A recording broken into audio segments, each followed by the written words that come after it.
Halo, Assalamualaikum warahmatullahi wabarakatuh. Ketemu lagi dengan saya. Kali ini kita akan mempraktekkan bagaimana cara membuat game sederhana menggunakan aplikasi Scratch.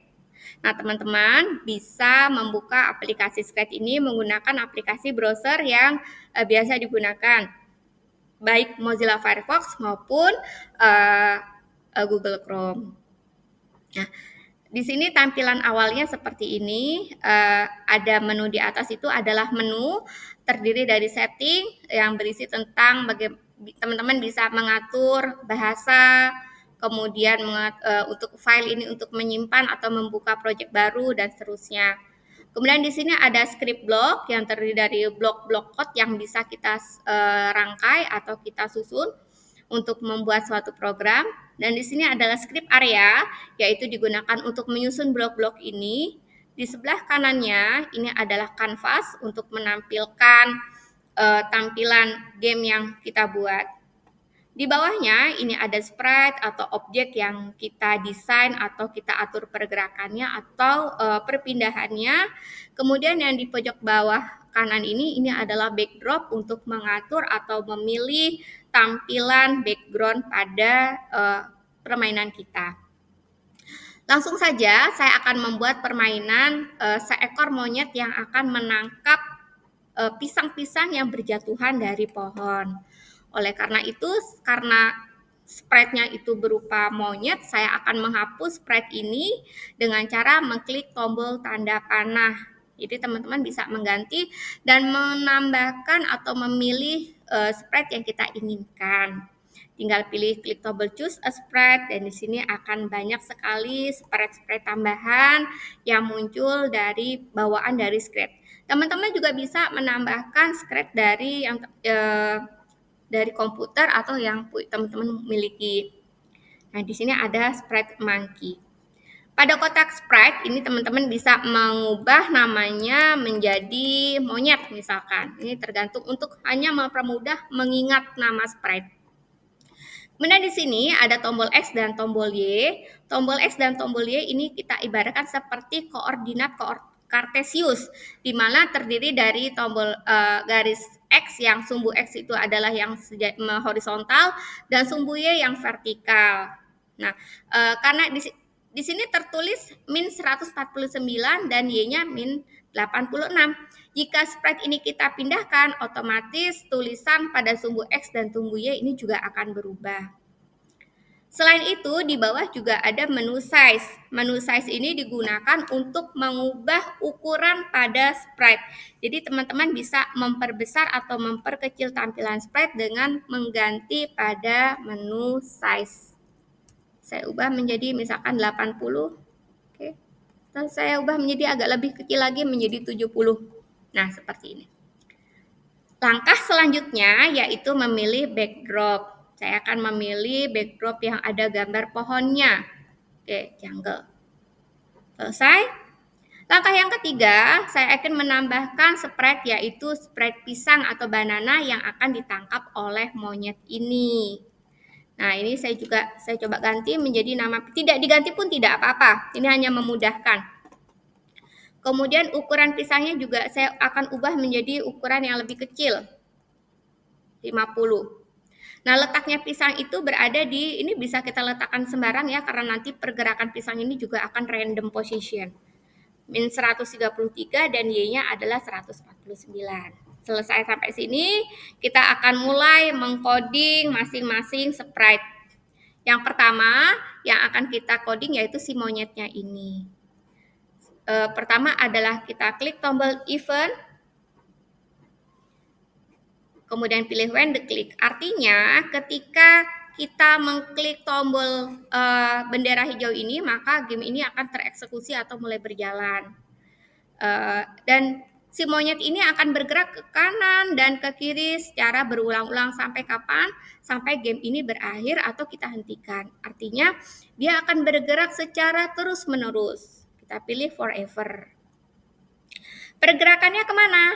Ke kanan dan ke kiri. Saya ingin menggunakan tanda panah ke kanan dan tanda panah ke kiri. Jika saya mencet tanda panah ke kanan, maka dia akan bergerak ke kanan. Jika saya memencet tanda panah ke kiri, maka si monyet akan bergerak ke kiri. Oleh karena itu saya gunakan fungsi if then-nya ini 2 kali. Setelah itu kita pilih sensing-nya. Nah, kemudian kita pilih key space. Di sini tertulis space, artinya spasi. Karena yang saya ingin gunakan itu adalah tanda panah, maka saya pilihnya right row, tanda panah ke kanan, dan juga tanda panah ke kiri. Pergerakannya kemana? Berarti saya pilih ya pergerakannya atau motion, saya klik ya pergerakannya change X. Nah, change X dia akan berubah ke kanan dan ke kiri. Nah, ini ke kanan dan ke kiri. Berarti bertambah dan berkurang. Oleh karena ini saya ubah menjadi misalkan 6 dan min 6. Kita coba pergerakannya. Nah, si monyet sudah mulai berjalan.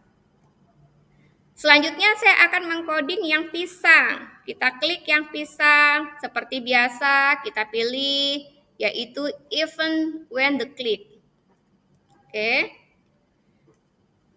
Kemudian ketika pilih motionnya itu adalah go to random position. Artinya nanti pisang akan bergerak berjatuhan secara acak.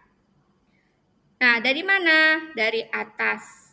Kita terlihat di sini posisi pisang ini ada pada sumbu Y 149. Berarti kalau misalkan teman-teman ingin mengubahnya agar kemunculan pisang ini tidak dari sini atau tidak dari layar tapi dari balik layar, maka kita bisa menambahkan set Y-nya menjadi 160 misalkan agar turunnya pisang ini tidak terlihat. Nah, pergerakan ini akan terus-menerus. Pisang akan turun, artinya akan berulang. Oleh karena itu kita pilih yang forever. Pisang turun kemana? Dari Y, kemudian ke bawah. Oleh karena itu pilihnya adalah set Y to 160 ke Ceng. Nah, Ceng. Karena ke bawah kita ambil yang min. Nah, selanjutnya kita pilih kontrol, kemudian if then lagi. If then, jika si monyet ini menyentuh pisang, gitu ya. Nah, kemudian berarti kalau sentuhan kita pilih apa? Sensing. Jika si pisang ini menyentuh si monyet, gitu ya.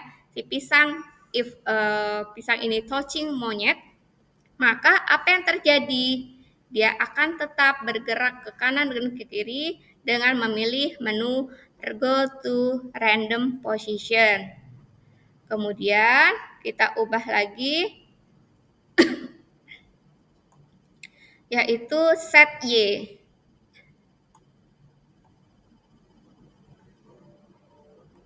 .160. Oke, kita jalankan. Nah, pisang sudah mulai turun dari arah yang tidak disangka-sangka. Ya, dan ini monyet juga sudah bisa mulai bergerak. Seperti itu. Kita jalankan, mulai sudah bergerak. Oke.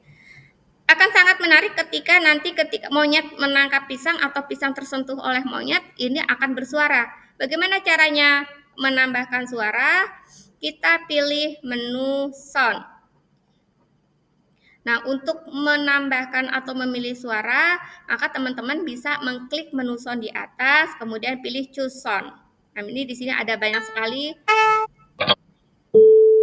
Ini sudah saya pilih yaitu menu bite, bit untuk memakan ceritanya. Kita kembali ke code, kemudian kita pilih sound, play sound bit until done. Kita pilih bit. Oke, kita jalankan lagi. Nah, ini sudah mulai ada suaranya. Menarik bukan? Oke. Demikianlah pembuatan game sederhana menggunakan aplikasi Scratch. Sampai jumpa di pertemuan berikutnya untuk game-game yang lebih menarik lagi. Terima kasih. Assalamualaikum warahmatullahi wabarakatuh.